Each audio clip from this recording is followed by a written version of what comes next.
ആരാണോ അസൂയ വെച്ചത് അവർക്കാണ് പരാജയം. ആർക്ക് അസൂയ ഏൽക്കേണ്ടി വന്നിട്ടുണ്ടോ അവർക്കാണ് വിജയം. ചരിത്രം പഠിപ്പിക്കുന്നത് അങ്ങനെയാണ്, മഹാന്മാർ പഠിപ്പിക്കുന്നത് അങ്ങനെയാണ്. ആര് അസൂയ വെച്ചോ അവന് അല്ലാഹു തആല പരാജയം കൊടുത്തിട്ടുണ്ട്. ആരൊക്കെ അസൂയയോടെ ജീവിച്ചിട്ടുണ്ടോ അവരെ അല്ലാഹു തആല ഭൂമിയിൽ ഒന്നുമല്ലാതാക്കിയിട്ടുണ്ട്. നമുക്ക് അസൂയ വയ്ക്കുന്നുണ്ടെങ്കിൽ ശരിക്കും ശ്രദ്ധിക്കേണ്ട ഒരു കാര്യമാണ്. എന്നിൽ മറ്റൊരാളോട് അസൂയയുണ്ടോ, എനിക്ക് മറ്റൊരാളോട് ഏതെങ്കിലും രൂപത്തിൽ അസൂയ വന്നു പോയിട്ടുണ്ടോ എങ്കിൽ ഓർക്കുക, പരാജയത്തിന്റെ ലക്ഷണമാണ്. അള്ളാന്റെ ഹബീബിനോട് അസൂയ വെച്ചവരെവിടെ? അള്ളാന്റെ ഹബീബ് എവിടെ? പരിശുദ്ധമായ ഖുർആനിലൂടെ അല്ലാഹു റബ്ബുൽ ഇസ്സത്ത് ഹബീബായ തങ്ങൾക്ക് കൊടുത്ത സ്ഥാനം അതിന്നും ലോകത്ത് നിലനിൽക്കുകയാണ്, ഖിയാമത്ത് നാൾ വരെ നിലനിൽക്കുകയാണ്. അല്ല, അതിനപ്പുറത്തേക്ക് പരലോകത്തും ഹബീബാണ് നേതാവ്. പരലോകത്തിനപ്പുറം അല്ലാഹു തആല സ്വർഗീയ ലോകത്തും അല്ലാഹുവിന്റെ ഹബീബ് മുത്ത് മുഹമ്മദ് മുസ്തഫ സല്ലല്ലാഹു അലൈഹി വസല്ലമ തങ്ങൾക്ക് തന്നെയാണ് നമ്പർ 1 സ്ഥാനം കൊടുത്തിരിക്കുന്നത്. വറഫഅനാ ലക ദിക്റക്, നബിയേ അങ്ങയുടെ കീർത്തി നാം ഉയർത്തിയില്ലയോ നബിയേ, അങ്ങയുടെ സ്ഥാനം ഉയർത്തിയില്ലയോ നബിയേ, അങ്ങയുടെ പേരും പെരുമയും ഉയർത്തിയില്ലയോ നബിയേ.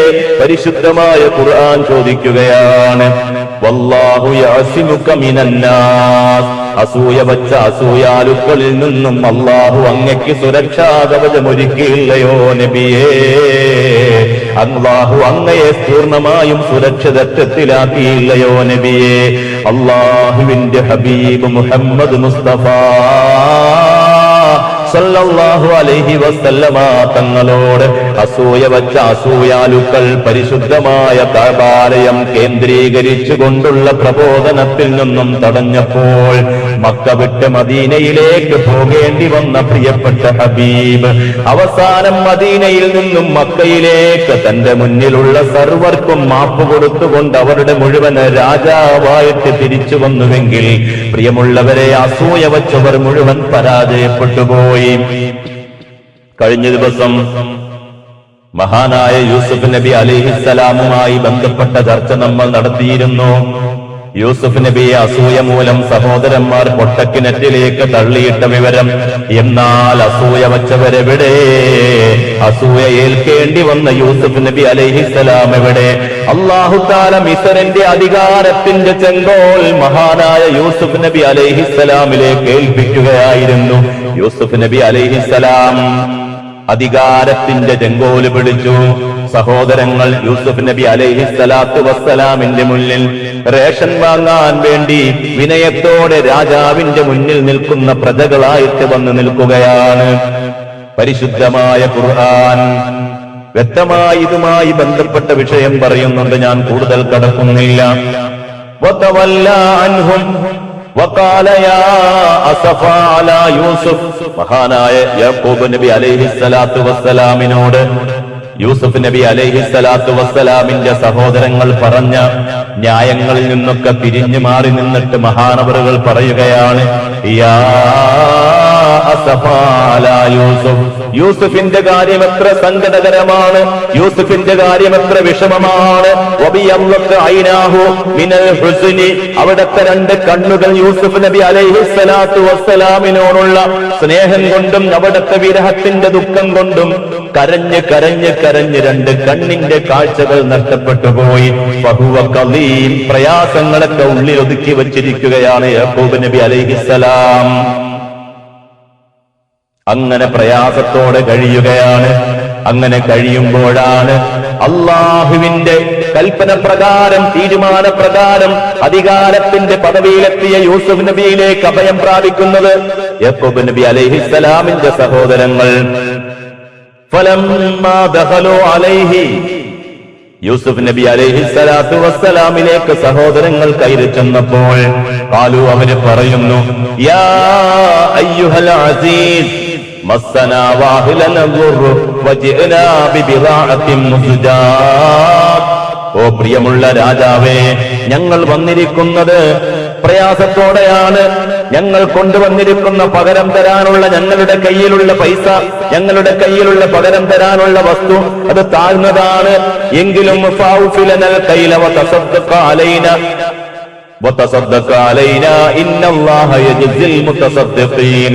ഞങ്ങൾക്ക് നല്ലവണ്ണം റേഷൻ തരണം, ഞങ്ങളുടെ അളവുകൾ പൂർത്തീകരിച്ചു തരണം, ഞങ്ങൾക്ക് സദഖ ചെയ്യണം. അള്ളാഹു സദഖ ചെയ്യുന്നവരെ ഒരിക്കലും പ്രയാസപ്പെടുത്തില്ല, അവർക്ക് അള്ളാഹു പ്രതിഫലം കൊടുക്കും. യൂസുഫ് നബി അലൈഹിസ്സലാത്തു വസ്സലാമിനോട് സഹോദരങ്ങൾ പറയുകയാണ്, ഈ ഇരിക്കുന്ന ആൾ യൂസുഫാണെന്നോ ഒന്നും അറിയില്ല. ആ സമയത്താണ് മഹാനായ യൂസുഫ് നബി അലൈഹിസ്സലാം തന്റെ സഹോദരങ്ങളോട് ചോദിക്കുകയാണ്, ഹൽ അലിംതും മാ ഫഅൽതും ബി യൂസുഫ്, യൂസുഫിനെ നിങ്ങൾ ചെയ്തതെന്താണെന്ന് നിങ്ങൾക്കറിയില്ലേ? വാഖീഹി, യൂസുഫിന്റെ സഹോദരനെയും ഇത് അന്തും ജാഹിലോ, നിങ്ങൾ വിവരം കെട്ടവരായിരുന്നു, നിങ്ങൾ ചെയ്തതെന്താണെന്നറിയില്ലേ? വിറങ്ങലിച്ചുപോയി. പടച്ചവനെ, യൂസുഫിനെ ചെയ്തത് ആർക്കും അറിയില്ല. ഇദ്ദേഹം എന്താ ഇങ്ങനെ ചോദിക്കാൻ കാരണം?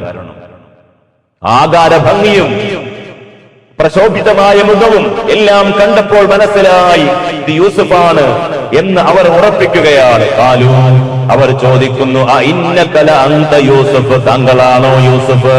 കാല, യൂസുഫ് നബി പറഞ്ഞു, ആനാ യൂസുഫ്, ഞാനാണ് യൂസുഫ്. വല്ലാത്തൊരു ടെസ്റ്റ്, ഇങ്ങനെയൊന്നും പ്രതീക്ഷിച്ചില്ല. പൊട്ടക്കിണറ്റിൽ തള്ളിയിടപ്പെട്ട ആൾ, അസൂയ കൊണ്ട് പൊട്ടക്കിണറ്റിലേക്ക് വലിച്ചെറിയപ്പെട്ട ആൾ, അവസാനം അല്ലാഹു അധികാരത്തിന്റെ ചെങ്കോല് കൊടുത്തുകൊണ്ട് ഉയർത്തിയെങ്കിൽ പരസ്പരം മനുഷ്യന്മാരോട് അസൂയ വെക്കുന്നവർ, ഒരു വീടിന്റെ പേരിൽ, സ്വർണം വാങ്ങിയതിന്റെ പേരിൽ, അല്പം സ്ഥലം കൂടുതലുള്ളതിന്റെ പേരിൽ, ഈ ഭൂമിയിൽ എന്തെങ്കിലും അനുഗ്രഹങ്ങൾ അല്ലാഹു നൽകിയിട്ടുണ്ടെങ്കിൽ അതിന്റെ പേരിൽ അസൂയ വെക്കുന്നവർ, അല്ലെങ്കിൽ ഇൽമു കൊടുക്കപ്പെട്ട ന്റെ പേരിൽ അയാൾക്ക് ഇൽമുണ്ട്, ജനങ്ങൾ അയാളെ ബഹുമാനിക്കുന്നുണ്ട് എന്നതിന്റെ പേരിൽ അസൂയ വെക്കുന്നുണ്ടെങ്കിൽ, പ്രിയമുള്ളവരെ ചിന്തിക്കുക, ഈ താഴ്ന്ന ദുനിയാവിൽ കുടുംബത്തിലുള്ള ചില വിഷയങ്ങൾക്കും അല്ലെങ്കിൽ മറ്റേതെങ്കിലും അനുഗ്രഹങ്ങൾക്കും അസൂയ വെക്കുന്നവർ ഓർക്കുക, അസൂയ വെക്കുന്നവർക്ക് പതനം തന്നെയാണ്, പരാജയം തന്നെയാണ്. അള്ളാഹു പരാജയത്തിന്റെ പടുകുഴിയിലേക്ക് വലിച്ചെറിയുക തന്നെ ചെയ്യുന്നതാണ്. യൂസുഫ് നബി പറയുകയാണ്, ഖദ് മന്ന അല്ലാഹു അലൈനാ, അല്ലാഹു ഞങ്ങൾക്ക് അനുഗ്രഹം ചെയ്തു. ഇന്നഹു മൻ യത്തഖില്ലാഹ വയസ്ബിർ ഫഇന്നല്ലാഹ ലാ യുദീഉ അജ്റൽ മുഹ്സിനീൻ. തീർച്ചയായും അല്ലാഹുവിനെ സൂക്ഷിക്കുകയും ക്ഷമ കൈക്കൊള്ളുകയും ചെയ്താൽ അല്ലാഹു തആല മുഹ്സിനീങ്ങളുടെ, നന്മയുള്ളവരുടെ പ്രതിഫലം അല്ലാഹു പാഴാക്കുകയില്ല. അവസാനം യൂസുഫ് നബി അലൈഹിസ്സലാത്തു വസ്സലാം അവിടത്തെ കുപ്പായം ഊരിയിട്ട് ഇത് ഹബൂബി കമീസി, അവിടത്തെ കുപ്പായം കൊടുക്കുകയാണ്. ഇത് ഹബൂബി കമീസി ഹാദാ, എന്റെ ഈ കുപ്പായം നിങ്ങൾ കൊണ്ടുപോവുക. ഫൽഖൂഹു അലാ വജ്ഹി അബീ, എന്റെ ബാപ്പാന്റെ മുഖത്ത് ഈ കുപ്പായം ഇടുക. യഅതി ബസീറാ, എന്റെ ഉപ്പാന്റെ കണ്ണിന്റെ കാഴ്ചയെന്ന് തിരിച്ചു കിട്ടുമേ.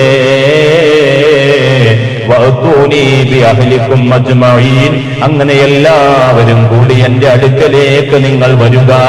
യൂസുഫ് നബി അലൈഹിസ്സലാത്തു വസ്സലാം അന്ന് കണ്ട സ്വപ്നം അല്ലാഹു തആല പുലർത്തുകയാണ്. യൂസുഫ് നബി അലൈഹിസ്സലാത്തു വസ്സലാമിന്റെ അടുക്കലേക്ക് തന്റെ പ്രിയപ്പെട്ട സഹോദരങ്ങളും ബാപ്പയും വരികയാണ്. അവരെല്ലാം അന്ന് മുന്നിൽ നിൽക്കുന്ന രംഗം അതാണ് യൂസുഫ് നബി അന്ന് കണ്ട സ്വപ്നം. ആ സ്വപ്നത്തിന്റെ പേരിലാണ് സഹോദരങ്ങൾ അസൂയ വെച്ചതെങ്കിൽ അല്ലാഹുവാണ്. വല്ലാഹു ഖൈറുൽ മാഫിരീൻ,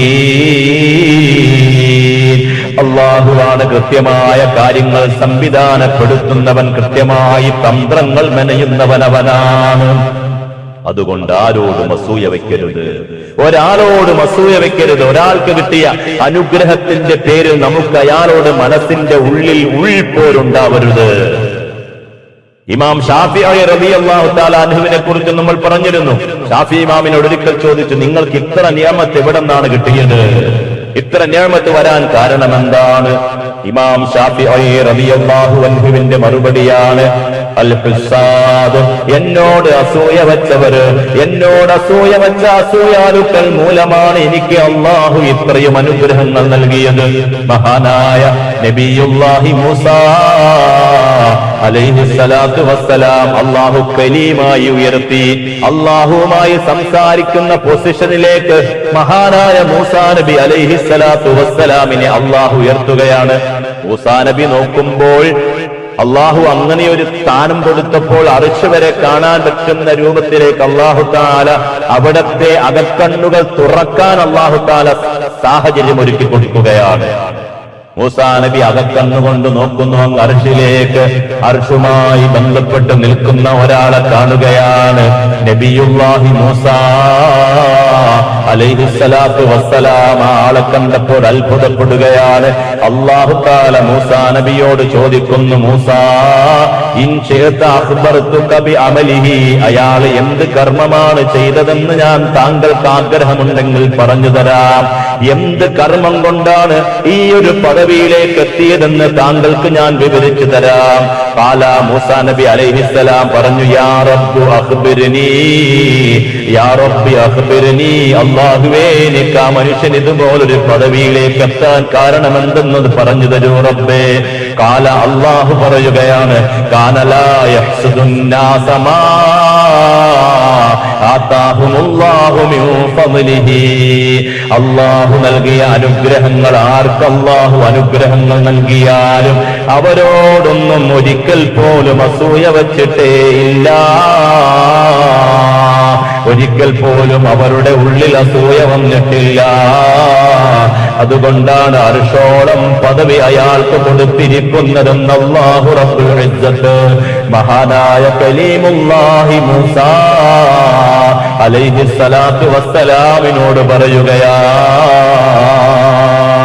പ്രിയമുള്ളവരെ, അസൂയ ഒരിക്കലും പാടില്ല. നമുക്ക് അസൂയ എന്ന ദുസ്വഭാവമുണ്ടോ? അത് മാറാനും മഹാന്മാർ പരിഹാരം നിർദ്ദേശിച്ചിട്ടുണ്ട്. മഹാന്മാര് പറയുന്നു, ഒന്നാമത് ദിക്റുൽ മൗത്ത്, മരണത്തെ സ്മരിക്കുക, മരണമുണ്ടെന്നോർക്കുക. എല്ലാം നശിക്കുന്ന ഇരുൾമുറ്റിയ ഖബറിലേക്ക് പോകേണ്ട, ഒറ്റയ്ക്ക് കിടക്കേണ്ട, ആരും സഹായത്തിനില്ലാത്ത, എല്ലാവരും കൈയൊഴിയുന്ന ഒരു മരണമെന്ന ഒരു നനഞ്ഞൊട്ടിയ ദിവസം വരാനുണ്ടെന്ന ചിന്ത എപ്പോഴും മനസ്സിലുണ്ടോ, അവൻ അല്ലാഹു അസൂയ എന്ന ദുസ്വഭാവം എടുത്തു മാറ്റുമെന്ന് മഹാനായ അലിയാര് തങ്ങൾ പറയുകയാണ്. അലി ഇബ്നു അബീ ത്വാലിബ് കറമല്ലാഹു വജ്ഹുഹു പറയുകയാണ്, ഒരാൾക്ക് അസൂയയുണ്ടോ? മാസത്തിൽ 3 ദിവസം സുന്നത്ത് നോമ്പ് അനുഷ്ഠിച്ചിട്ടുണ്ടോ? അയാളുടെ അസൂയ എന്ന ദുസ്വഭാവം മാറിപ്പോകും. അലി റളിയല്ലാഹു അൻഹു പഠിപ്പിച്ചതാണ്. അസൂയ മാറിപ്പോകാനും മരുന്നുണ്ട്. നമുക്കങ്ങനെ അസൂയ എന്ന ദുസ്വഭാവം ഉണ്ടെങ്കിൽ അത് മാറിപ്പോകാൻ വേണ്ടി ഇങ്ങനെയുള്ള മരുന്നുകൾ ഉപയോഗപ്പെടുത്തുക. അല്ലെങ്കിൽ ആഖിബത്ത് മോശമായി മരണപ്പെടേണ്ട സാഹചര്യം ഉണ്ടാകും. അവസാനം മോശമായി മരിക്കേണ്ട അവസ്ഥ അല്ലാഹു തആല വയ്ക്കും.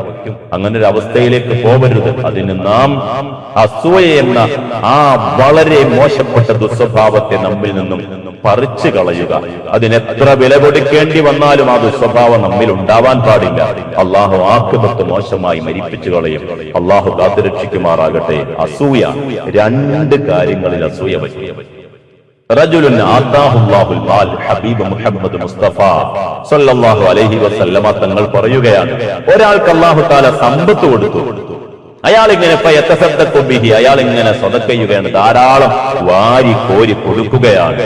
അയാളോട് ഒരാൾക്ക് അസൂയ. അത് അയാൾക്ക് നശിച്ചു പോകണമെന്നല്ല, മറിച്ച് എനിക്കും അങ്ങനെ കിട്ടിയിരുന്നെങ്കിൽ എന്ന ചിന്ത. അതുപോലെ റജുലുൻ ആതാഹുല്ലാഹുൽ ഇൽം, ഒരാൾക്ക് അല്ലാഹു ഇൽമു കൊടുത്തു. അയാൾ ഇങ്ങനെ പഠിപ്പിച്ചു കൊടുക്കുകയാണ് ജനങ്ങൾക്ക് അതിങ്ങനെ മനസ്സിലാക്കി കൊടുക്കുകയാണ്. അതനുസരിച്ച് ജനങ്ങൾ അമൽ ചെയ്യുന്നു. അതിന്റെ പ്രതിഫലം ഇയാൾക്ക് ഇങ്ങനെ ആ കൂമ്പാരമായി പരലോകത്തും ദുനിയാവിലും കിട്ടിക്കൊണ്ടിരിക്കുകയാണ്.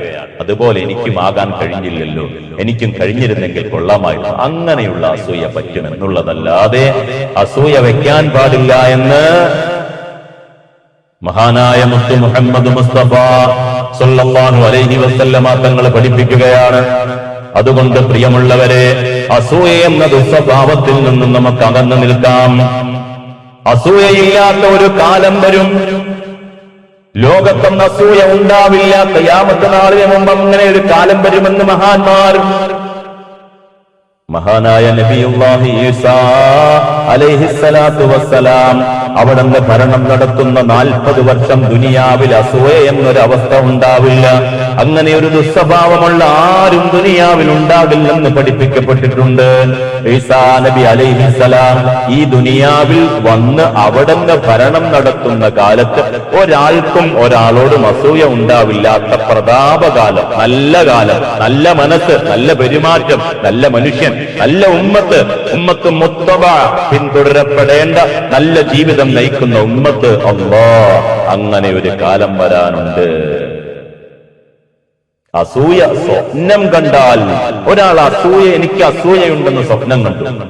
ഞാനിപ്പോ സ്വപ്നം കാണുകയാണ്, അല്ലാഹു കാക്കട്ടെ, എനിക്ക് അസൂയ ഉണ്ട് എന്ന് ഞാൻ സ്വപ്നം കണ്ടാൽ ആ കണ്ടതിന്റെ വ്യാഖ്യാനം ഇബ്നു സീരീൻ റളിയല്ലാഹു അൻഹു അടക്കമുള്ളവർ അതിന് വ്യാഖ്യാനം പഠിപ്പിക്കുന്നു. അവന് ഏറെ താമസിയാതെ ദാരിദ്ര്യം എന്ന അവസ്ഥ പിടിപെട്ടു. എനിക്ക് അസൂയയുണ്ട് ഒരാളോട്, എനിക്ക് മറ്റൊരാളോട് അസൂയയുണ്ട്, ഞാൻ മറ്റൊരാളോട് അസൂയ വെക്കുന്നുണ്ട് എന്ന സ്വപ്നത്തിന്റെ വ്യാഖ്യാനം അയാൾക്ക് ഉടനെ തന്നെ ദാരിദ്ര്യം വരാനിരിക്കുന്നുണ്ട്, ദാരിദ്ര്യം പിടിപെടുമെന്നതാണ്. അല്ലാഹു കാത്തുരക്ഷിക്കട്ടെ. ഞാൻ നിർത്തുകയാണ്. പ്രിയമുള്ളവരെ, അസൂയയുണ്ടായാൽ അതിന് 8 പ്രശ്നങ്ങളുണ്ട്, 8 ദൂഷ്യഫലങ്ങളുണ്ട്. മഹാന്മാര് പഠിപ്പിക്കുന്നുണ്ട്. ഒന്നാമതായി മഹാന്മാര് പറയുകയാണ്,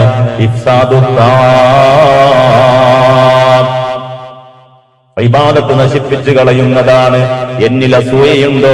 കേൾക്കുന്ന നിങ്ങളിൽ അസൂയയുണ്ടോ? അല്ലാഹു തആല അവന് 8 പരീക്ഷണങ്ങൾ കൊടുക്കും, 8 പ്രതിസന്ധികൾ, പ്രയാസങ്ങൾ കൊടുക്കും.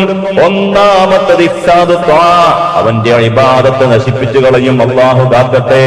രണ്ടാമത് ഇഫ്ദാഉൻ ഇലാ ഫിഅലിൽ മആസി, തെറ്റ് ചെയ്യുന്നതിലേക്ക് അവനെ എത്തിപ്പെടുത്തുന്നതാണ്. തെറ്റുകൾ ചെയ്യാൻ അവനെ പ്രേരിപ്പിക്കുന്നതാണ്. അവൻ തെറ്റിന്റെ ലോകത്തേക്ക് മാറിപ്പോകുന്നതാണ്.